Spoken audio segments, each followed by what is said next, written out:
knowledge, so many lives would have to be lost if there was enough disaster preparedness. Hello, I'm Rondel M. Paraiso, the DRRM officer of Bukidnon State University. Welcome to this webinar entitled Value Life Above Everything, a webinar on disaster preparedness. How long will you survive? Let me begin my lecture with the rule of threes that govern our length of survival. You will not survive longer than 3 seconds without hope, 3 minutes without air, 3 hours without shelter in harsh weather conditions, 3 days without water, 3 weeks without food, and 3 months without love and care. In the hierarchy, your survival is anchored on your will, and the rest depends on your ability to provide for your biological needs. Your primary weapon is a survivor's mindset. For this lecture, we will only talk about micro-preparedness. What does micro-preparedness mean? Micro-preparedness means preparation of a very small quantity intended for one person or one unit. It is within the financial capability without risking other logistic priorities of a person or a unit. As a student, this level of preparation contributes to the macro-level preparation of the university. The understanding of a person of his safety at home is manifested in his action when he or she is in school. A student who is aware and practices safety in school contributes to the risk reduction program of the university. And those who has no care to the safety policies and activities will pose great risk and danger to everyone in the school community. Dr. Ted Isguera, an expert in family disaster preparedness, said, "If you believe that your family is important, you prepare." What does it mean? I will try to summarize this micro-preparedness talk into 3 points only. First, change your mindset from being a victim to a survivor. Make plans. You may create a family evacuation plan with reunification points and an emergency communication plan. Plans are important to guide family members what to do, where to go, and what to bring during evacuation.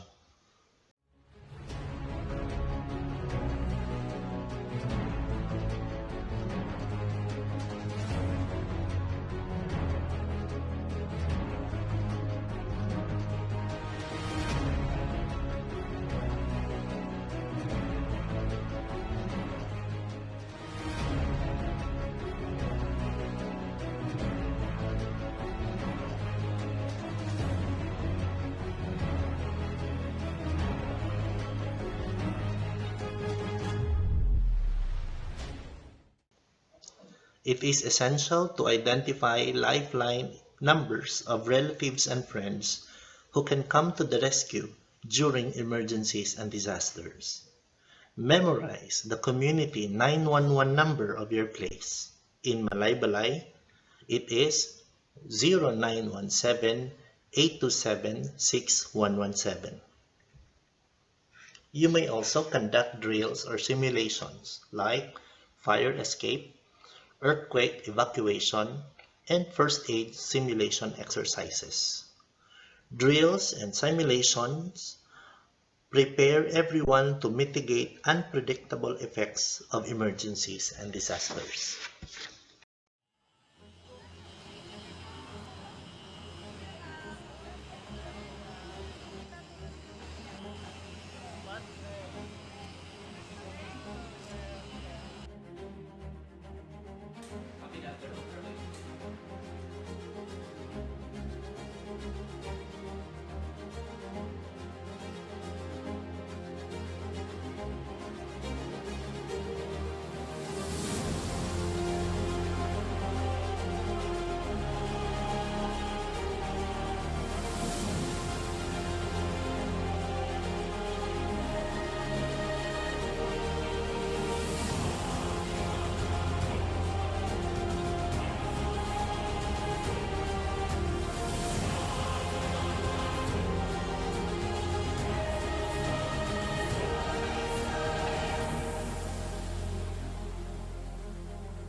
Stockpile on things that you and your family needs. Food, medicine, and water. Remember, the number of members in the family determine the amount of food, medicine, and water that you need to keep in your stockpile.